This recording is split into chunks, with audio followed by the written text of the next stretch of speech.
people of YouTube? Welcome back to the Voting Vlogs. We're here as usual at TCH Houston on Westheimer. About to get back into 1-3 session. Let's get straight into it. See you guys on the felt inside. So right onto the felt in this 1-3 no limit hold'em game. We buy in for $1,500. In the first hand of note, we're on the button and we look down at ace queen of spades. The low jack limps, we make it $20. Small blind calls, the big blind folds, and the low jack limper calls as well. 3 players to flop, which comes jack, 10, 8, 2 clubs and spade. We have 1 backdoor spades, 2 overs to the board, and then also 3, we have a gutter ball to Broadway with the king or a gutter ball to the queen high straight with a 9. So it's a really good board for us.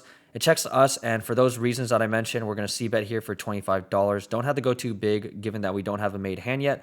Small blind folds, and the low jack calls. Heads up to the turn, which is the 3 of spades, so giving us that backdoor spade draw. We have a lot of outs at this point. When the low jack checks to us, I elect to jam here for $250 effective. We're definitely polarizing our range, but I have so many outs if I get there on a 9, king, or spade. He might not call off, so I want to get the money in now, as well as having a bunch of fold equity. So he does, in fact, make the fold, so it's definitely a nice one here to take down with ace high.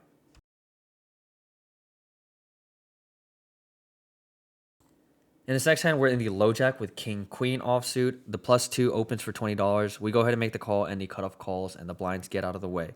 3 players to the flop, which comes pretty good for us. It's king, queen, deuce, rainbow. The +2 bets $25. No real reason here to raise it. We're just going to fold out all his bluffs and only get called by better, which would be sets of kings, queens, and deuces. So we go ahead and make the call. Yes, there's probably merit to raising to get called by something like ace king, but other than that, there's no other real reason. And the cutoff comes along as well behind. 3 players to the turn now, which is the bink, king of diamonds. We basically have the nuts, king, queen, full house. The hands that we want to get value from are ace king at this point, as well as something like king jack. The +2 continues here for $80. And like I said, I could raise here, to be honest, if he has ace king or just a king x hand.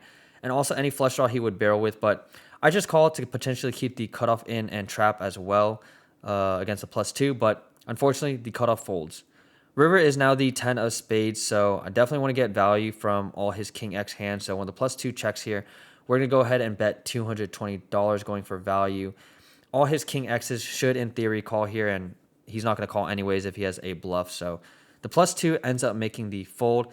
I should probably even go smaller at this point, something like $100 to make him cry call with a majority of his range, or incentivize even a check raise, given that he checks a lot of rivers and he's not going to always have a king. So even with his pocket pairs, I probably want to keep those in his calling range. But unfortunately, he does just fold here and we'll take down the money. So off to a pretty hot start so far. We now look down at pocket tens on the undergun straddle. It folds around to the small blind, who bets $20. And the big blind folds, I just flat because it's heads up. Heads up to a flop, which comes king, 8, 7, 2 hearts, and a diamond. Small blind checks, and on this board, I'm just going to check this one back with our showdown. Turn is now the 5 of spades. The small blind checks, and I'm going to go ahead and bet $25. Trying to get some value from worse pocket pairs and hands that would actually check flop and turn at this point. Small blind does, in fact, make the call. River is now the queen of hearts, and at this point, we just have showdown value. So the small blind checks dark, and I'm just going to check this one back. He has ace-9 offsuit, so we're definitely good here with a pair. In this hand, we're on the button with jack 10 offsuit. The +1 limps. Hijack makes $25 in position. We're going to make the call, and the +1 comes along as well. 3 players to flops comes jack, 8, 5, 3 diamonds. So we do have a gutter ball to the straight, but on a monotone board and we don't have a diamond, it's a bit tricky. It does check to me, however, so I'm going to elect to bet with the equity that I do have, and I bet $25. Like I said, don't have to go too big. It'd be great if we can take it down here with jack high for such a small bet. The +1 does, in fact, call, and the hijack folds. Turn is now the 3 of hearts, and when the +1 checks again after limp calling pre-flop and then just check calling on the flop, I'm going to barrel here and try to bet out all his 1 diamond card hands. And I go for a bet of $105, to which the +1 does, in fact, fold. So it's nice here to take it down with basically jack high, no diamond draw, and just take down a nice pot there. In this one, we are in the small blind with 10, 8 of clubs. Not the greatest hand, but when the +2 limps and the button makes it $15, we're going to call here, and the +2 calls as well. 3 players to flop, which is, we're running just so good. It's king, 10, 8, 2 spades, and a heart. We go ahead and check it. The +2 checks, button bets $20, c-betting, and here we're going to raise. We have a lot of spade draws, straight draws. as well as sets, of course, and two pairs. But we go for $50, trying to get value from those spade draws or king X hands. And unfortunately, both players do fold. But running hot so far. Bluffs are getting through, making hands, and in this one we have ace, king of spades in the hijack, the +2 limps, low jack limps, so we make it $25. The small blind folds, the big blind folds, the +2 now 3 bets to $125. The low jack tank folds, and I'm all in for about $408 effective. The +2 calls, and we're up against pocket queen, so we end up going 2-4 boards with our friend here, but we brick both, so unfortunately, after talking about how good we are running and all our good bluffs, we do in fact run bad in this one. Can't catch a 6-outer on 2 boards and unfortunately lose that one. In the big blind this time with pocket sevens, undergun opens for $20. The +1 3 bets to $65. Small blind makes a call in. For some implied odds of hitting a set, we're going to make the call. Undergun calls as well. So 4 players to a flop now, which comes king, 9, 6, 2 diamonds and a heart. So close, but we missed it. Small blind checks. I go ahead and check. Undergun checks, and the +1 checks back. So all 4 players checking through on this flop. Turn is hopefully the 7, but it's not. It's the ace of diamonds, which is obviously a terrible card for us. So we're basically done with this hand. Small blind checks. We go ahead and check it. Undergun bets $100, and all other 3 players, including ourselves, fold. And then someone won a huge pot, queen 6 of clubs versus pocket 9s on king, king, jack, 6, 2 clubs, and a queen hit on the river. So we add on $500 to be in for $2,000. Just trying to match some stacks here and get as much money as possible when we do have the goods. In this one, we are under the gun +1.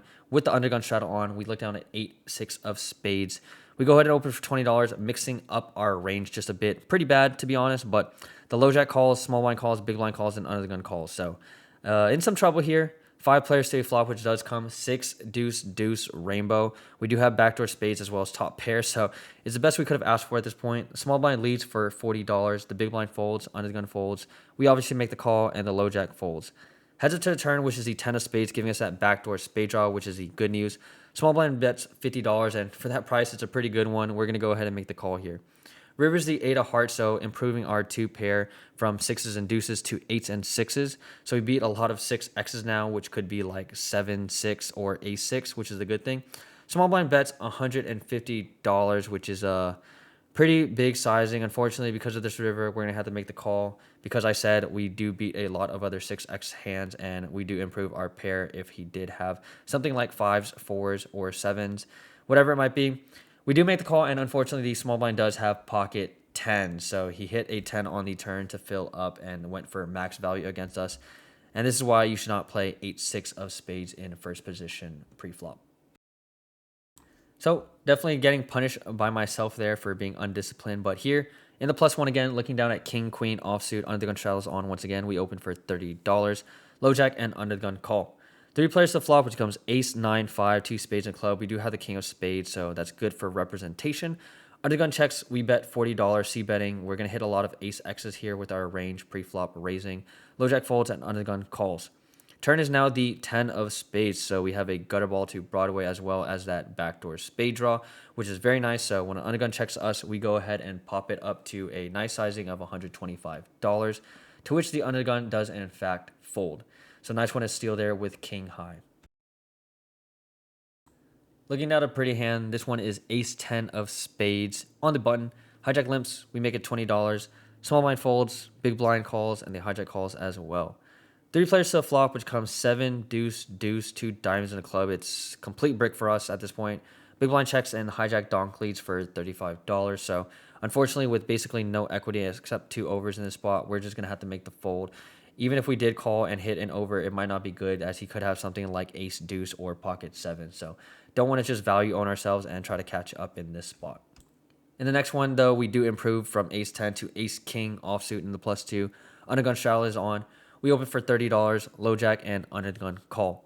3 players to the flop, which comes ace, queen, 4, 2 diamonds, and a heart. So we flop top, undergun checks. We go ahead and c-bet on this board for $50, and unfortunately, both players do in fact fold. Again, we look down at ace king offsuit. This time in the +1, undergun straddle is once again on. Standard sizing, we open for $30, the big blind and undergun call. Three players to flop, which comes 10, 6, 5, 2 spades and a heart. We do have the king of spades, but not the greatest board texture for us, given that there are two other players in his hand. So we're just going to check this one as it checks through. The turn is now the queen of diamonds, giving us some equity to Broadway. The big blind checks, under the gun bets $25. For that price into this pot, we're not going to make the fold. We have two overs as well as Broadway, so we make the call. Big blind folds. Heads up to the river, which is the king of hearts. So it's a great card for us. Like I said, we had two overs as well as a Broadway draw, and we do, in fact, get there. Undergun checks. We're going to go for value against some type of queen X hand. If he check raises us, then so be it. It's just an unfortunate spot. Spades do, in fact, miss, and so if he was bluffing, he's going to fold anyways. We go for a sizing of $50. Definitely trying to squeeze out some value, but unfortunately, the undergun does, in fact, fold.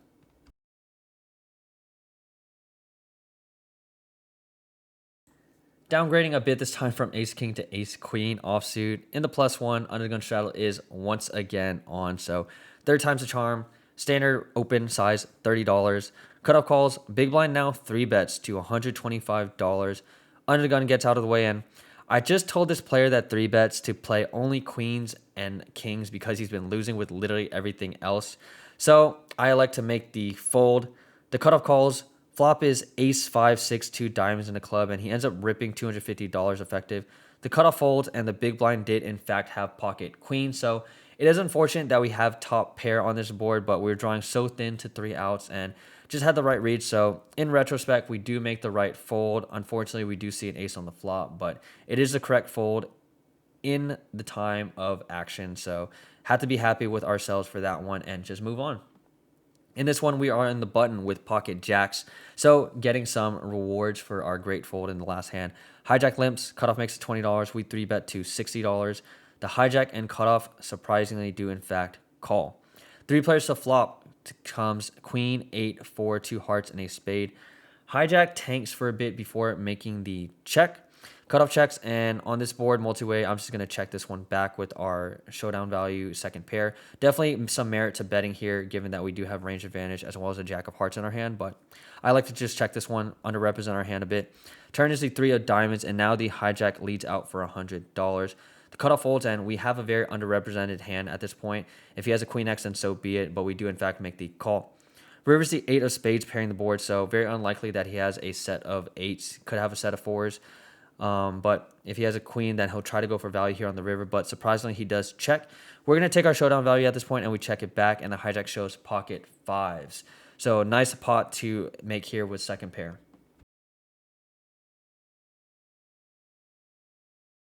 This one, we're under the gun, pocket 8s, the snowman. We open for $20. Button makes it $70. Big blind calls in.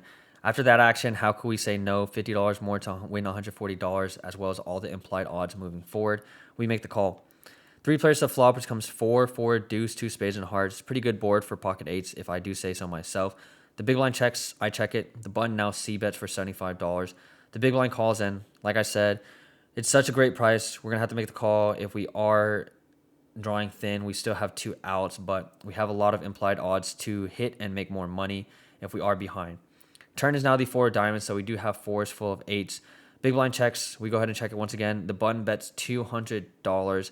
Big blind gets out of the way, and we are ahead of hands like ace king, ace queen. So we're going to call here and hopefully take the showdown value on the river. River is the 3 of spades, so the front door spades do get there, but we do beat that. We go for a check, of course, and the button now bets $450. It's a really rough spot because he could be turning spades into a bluff here, where we do beat, obviously, ace king of spades, ace queen of spades, but I definitely think he's a much more reserved and tighter player. So I definitely think he's just doing this with jacks or better, and unfortunately, after burning $200, $300 in this pot, we're going to have to make the fold. In the undergun straddle for this one, queen 10 offsuit, button opens $20, small blind calls. Big blind gets out of the way, and we're going to defend our undergun straddle here for $14 more, and we make the call. 3 players to flop, which comes king, jack, 8, rainbow. We flop open-ended. Small blind checks. We go ahead and check it. Button C bets $35. Small blind now min clicks to $70, and we're not going to fold. We have a lot of implied odds to get there and get more money on the turn and river if we do hit. So we go ahead and make the call, and the button calls as well. 3 players at the turn now, which is the 6 of diamonds, bringing in a diamond backdoor draw. Small blind now barrels for $400. For that price, we cannot continue chasing our open-ended, so we're going to go ahead and make the fold. Would have been nice to get there, though. The button does fold as well, and the small blind shows king, jack offsuit. So they flop top 2, and they didn't want to see any more cards, which is fair enough. We could have gotten there and binked it and gotten the rest of their money. So great bet from this individual. In this hand, we are in the big blind with jack 9 offsuit. Terrible hand, to be fair. +1 opens for $20. +2 hijack, button, small blind, all call. And for that price, how could I say no? I'm going to go ahead and make the call as well. A bunch of players, 6 players, Texas heads up to a flop, which comes 9, 9, 7. So we flop trips on a rainbow board. Great board for us, to be honest. Checks to the hijack, who bets $70. The button folds, small blind folds, and I end up misclicking, min-clicking, raising to $140. I try to go to like $170, but I end up misclicking somehow and min-clicking to $140. I think I put $120 in, so I was $50 short, but it is a min-click raise, and only the hijack calls. Heads up to the turn now, which is the 5 of spades. With $400 in the pot, we don't have to go too big. If we go really big, we're only getting called by better. It's something like pocket 7s, 9-7. And so for that reason, we're going to go for a value sizing of $150, to which the hijack tank calls. River's a jack of spades, so now we beat pocket 7s, 9-7, so we're just going to jam about $900 effective. The hijack folds, saying he had 10-9. I should probably target more of the 9x range instead of just pocket 7s or 9-7. So I should probably go more of something along the lines of $250 to $300, given that the pot is so bloated. So unfortunately, I might have missed value there. I talked to him later. It's a good friend. He said he wouldn't have called any river bet, maybe something like $100, $200, but even then, it's super thin value, and I don't think I would go that small ever. So unfortunately, he does make a great fold, and we just have to live with whatever we have in that pot. So might have left some money on the table for that one, but we're more than happy to take this pot down and call it a session.